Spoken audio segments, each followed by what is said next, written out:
নজর রাখবো পরবর্তী সংবাদে।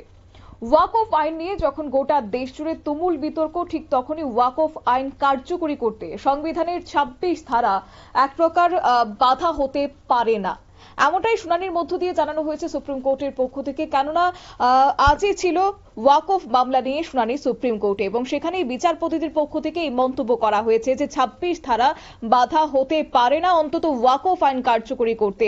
এবং সুপ্রিম কোর্টের প্রধান বিচারপতির বেঞ্চে ওয়াক অফ মামলার শুনানি চলছে। যাব বিস্তারিত, আমাদের সঙ্গে যুক্ত হয়েছে প্রতিনিধি রাজীব দত্ত। রাজীব, কি জানতে পারছো?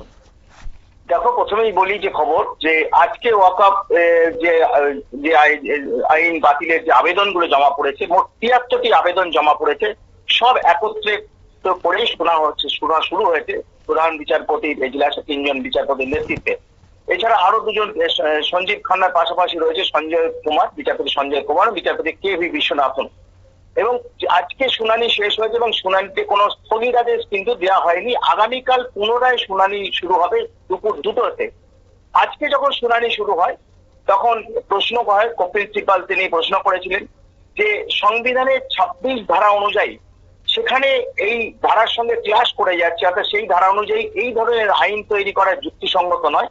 এবং তিনি মনে করেন এটা কিন্তু মুসলিমদের অধিকারে একটা অধিকার খর্ব করার, একটা দখলদারি করার চেষ্টা, খর্ব করার চেষ্টা। তখন বিচারপতিরা, প্রধান বিচারপতিদের বলতে শোনা যায় যে ২৬ নম্বর ধারা, সংবিধানের ২৬ নম্বর ধারা আপনি বলছেন, তার সঙ্গে সেটা কিন্তু বাধা হতে পারে না। সেটা এই ওয়াকআপ আইনের আইন কার্যকরী করতে বাধা হতে পারে না। কারণ কি, ২৬ নম্বর ধারাতে কি আছে, সকলের ধর্ম পালনের অধিকার আছে, ভারতবর্ষের সংবিধান সেই অধিকারটা দিয়েছে সকলকে, অর্থাৎ সেইটার সঙ্গে এটার কোনো সংযোগ হতে পারে না, এই মন্তব্য করেছেন। এবং আজকে দীর্ঘক্ষণ শুনানি হয়েছে। সরকার পক্ষের যেমন ছিলেন সলিসিটর জেনারেল ছিলেন, তেমনি যারা মামলা করেছেন মামলাকারীদের আইনজীবীরাও ছিলেন। এবং সেখানে শুনানি হতে হতে প্রশ্ন বিচারপতিরা জানতে চান, যেহেতু অভিযোগ হয়েছে যে এখানে মুসলিম বোর্ডে হিন্দু প্রতিনিধি রাখা হচ্ছে, অমুসলিম প্রতিনিধি অর্থাৎ সেটা রাখা হচ্ছে, সেটা কি রাখা যায়, এই প্রশ্ন যখন ওঠে তখন বিচারপতিরা জানতে চান সলিসিটর জেনারেলের কাছে যে এটা কি মুসলিম হিন্দুদের কোনো বোর্ডে আছে এরকম।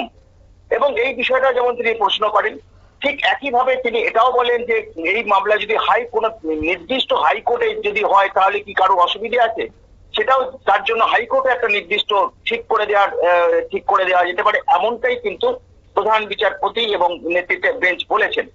সেই সঙ্গে যেটা প্রধান বিচারপতি উদ্বেগও প্রকাশ করেছেন কিছু কিছু জায়গায়, যেমন তিনি যখন বক্তব্য শুনছিলেন সেই সময় দিল্লি হাইকোর্টের প্রসঙ্গ যখন ওঠে তখন তিনি বলেন যে দিল্লি হাইকোর্টও, আমি যখন দিল্লি হাইকোর্টে ছিলাম তখন শুনেছিলাম যে দিল্লি হাইকোর্ট ওয়াকআপ সম্পত্তি, এবং এটা নিয়ে তারপরেই তিনি বলেন যে সব ক্ষেত্রে যে ওয়াকআপ ভুল কাজ করেছে সেটা নয়, তবে এটা ঠিক যে নথিভুক্ত সরকারি খাতায় নথিভুক্ত করতে অসুবিধে কোথায়, তাহলে তো একটা সুনির্দিষ্ট নিয়ম কানুন থাকবে, সেই প্রশ্নটাকে সেই মন্তব্য কিন্তু বিচারপতিরা করেছেন।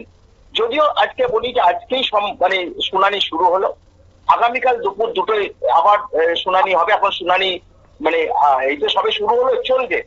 তবে যেটা আজকের যে সমস্ত বিচারপতিদের মন্তব্য কিন্তু অনেকটাই কিন্তু ছিল যে আইনের পক্ষে, যে আইনটা ঠিক আছে এরকমই তারা যেন বলতে চেয়েছেন, এমনটাই দেখলাম।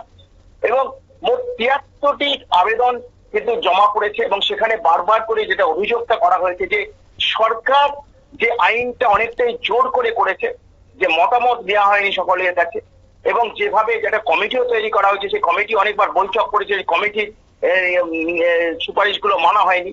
অর্থাৎ এই সমস্ত বিষয়গুলো আজকে এখানে আলোচনা হয়। তবুও যেটা বিচারপতিরা শুনলেন তার মধ্যে কিছু কিছু কমেন্ট তিনি করেছেন, যে এখানে যেমন ২৬ নম্বর ধারা নিয়ে বলেছেন, একইভাবে বলেছেন যে কোনো স্পেসিফিক হাইকোর্টে যদি করা যায়, তেমনি একইভাবে আর একটা জিনিস বলছে সরকারের এই যে ওয়াকআপ সম্পত্তি সরকারি রেজিস্ট্রেশন করতে অসুবিধে কথা, কারণ এখন জানো যে ওয়াকআপ সম্পত্তি না রেজিস্ট্রেশন হয় না, যার ফলে অনেক সময় কত সম্পত্তি আছে এগুলো ওয়াকআপ বোর্ডই ঠিক করে। অর্থাৎ এই জায়গায় আজকে এই সমস্ত বিষয়গুলো যখন উত্থাপন করে কিছু কিছু প্রশ্ন জানতে চান, এবং সেক্ষেত্রে আরেকটা বিষয় জানতে চেয়েছিলেন যে এই যে বিষয়গুলো যে ওয়াকআপের নিয়ে যে মুসলিম প্রতিনিধি জায়গায় অমুসলিম করা হচ্ছে, তাহলে কি হিন্দু ভোটে এরকম সরকার করবে? এটা কিন্তু জিজ্ঞাসা করেন। সেই সঙ্গে যখন এই বিষয়টা সওয়াল জবাব হচ্ছে, সেই সময় পশ্চিমবঙ্গের অশান্তি সহ একাধিক রাজ্যে অশান্তি, ওয়াকফ আইনের বিরোধিতা করে অশান্তি চলছে, সেই অশান্তির প্রসঙ্গটাও আসে। কারণ সলিসিটর জেনারেল তিনি প্রশ্নটা উত্থাপন করেন, তিনি এই বিষয়টা তুলে ধরেন হাইকোর্টের কাছে, সুপ্রিম কোর্টের কাছে। সুপ্রিম কোর্ট কিন্তু এটা নিয়ে বিচারপতির উদ্বেগ প্রকাশ করেন যে হিংসা হচ্ছে, যা যথেষ্ট উদ্বেগজনক, এইরকম হওয়া উচিত নয়। তবে আজকের যে শুনানি কিন্তু স্থগিতাদেশ কিন্তু দেওয়া হয়নি। আগামীকাল আবার শুনানি হবে দুপুর 2টায়, পুনরায় প্রধান বিচারপতির নেতৃত্বে 3 সদস্যের বেঞ্চ, তারা আগামীকাল দুপুর 2টায় আবার এই মামলা শুনবেন। শতাব্দী, ধন্যবাদ।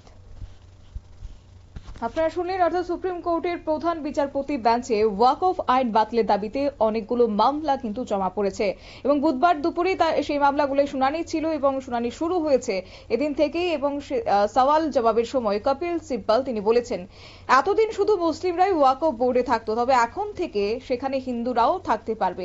এটা মৌলিক অধিকারে বাধা দেওয়া হচ্ছে বলে অভিযোগ তিনি করেছেন। ওয়াকফ নিয়ে একাধিক মামলা যেহেতু হয়েছে, তাই সেই মামলা শুনানি চলছে প্রধান বিচারপতির নেতৃত্বে 3 বিচারপতির বেঞ্চে। নিয়ে নিচ্ছি ছোট্ট একটি বিজ্ঞাপন বিরতির সঙ্গে থাকুন।